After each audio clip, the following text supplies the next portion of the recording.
Welcome back, everyone, and I'm here again with SBR contributor Jeff Grant, and today we're going to be covering that Monday nighter between the Miami Dolphins and the New York Jets. How you doing today, Jeff? Be doing a lot better if Monday Night Football actually had the ability to change games like Sunday night does, the flex factor, because I'll tell you right now, Monday Night Football isn't what it used to be, Dax. I agree, man. I mean, last week, what did we have? Like the Houston Texans against the Cleveland Browns or something like that, right? It was something bad, I'll tell you that. It was something bad. Yeah, all right, man. In spite of the way that the Fins have actually been playing lately, trends don't support them playing on Monday night games as they've gone 0-5 straight up and against the spread. Now, I mean, is this trend enough to actually fade the Fins in this AFC matchup against Geno Smith-led Jets? This is a different Dolphins team, a bunch of new players, so a trend like that isn't exactly much strength in determining what you should pick in this game. And also the Dolphins, I think they'll be refocused after blowing a lead of 10 or more points in the fourth quarter for the first time in 14 years as a franchise. They basically had Denver on the ropes, but wasn't able to close it out. I think fatigue was a bit of a factor due to the elevation at Mile High and also going against Peyton Manning. Once that offense gets going, it's hard to stop. And Miami also was playing with a depleted secondary. The Dolphins expect to have some of those players back to defend a Jets passing offense that has been absolutely atrocious. Now, see, that Miami Broncos game was a hell of a game, except this one right now that we're going to. Anyways, now the Jets are a little bit desperate as they're going back to Geno Smith under center for the first time since October 26th. But with the way that that offense has been playing, could that actually boost the Jets offensively? I'm not a Geno Smith guy. I wasn't a fan of his while watching him at the NFL draft, basically playing around on Twitter and Facebook and whatever he's doing.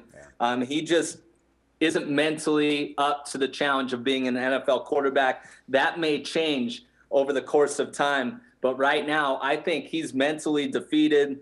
They went with Michael Vick. That wasn't the solution, but it was expected to be a solution a couple weeks ago when basically it was coming out of New York that, yeah, maybe they should have started Vick at the beginning of the season. Well, we saw how that turned out. The Jets quarterbacks combined are 31st in the league and completing just 55.6% of their passes and have a touchdown interception ratio that is 30th in the league. And I'm not about to back a team, Dax, like the Jets that came off an upset win over the Pittsburgh Steelers, then had a bye week, then got a break of playing on a neutral field against the Buffalo Bills due to that snowstorm and absolutely got waxed at Ford Field on Monday. So I'm not exactly going to back a team, even though 7 points is a little high as a home underdog for the Jets here. Yeah, man, but with the way that Miami's been playing lately, I mean, I think that that's the only option, unless if you have a total play for us.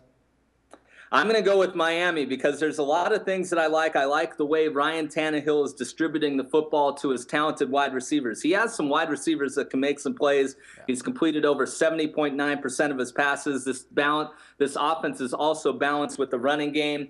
And I think one of the more important stats, I mentioned the bounce back factor. The Dolphins have outscored opponents 231 to 137 in the first three quarters this season. That's the second highest point differential in the league, and all six of their wins, they're 6-5 coming into this, have playoff aspirations. All six of the Dolphins wins this season have come by 13 or more points. And another break for the team from South Florida. It's expected to be the warmest day in the 10-day forecast in the Meadowlands, so I'm going to lay the number with the Dolphins over the Jets. All right, good stuff, Jeff, man. Thanks again for all the valuable insights, and I look forward to talking some more football with you again tomorrow, man. Thank you. No problem. For SBR Picks, this is Dax Floyd. The SBR Network offers free sports picks and game breakdowns, big money free betting contests year-round, a real-time Vegas-style odds monitoring service, and much more. So come see for yourself.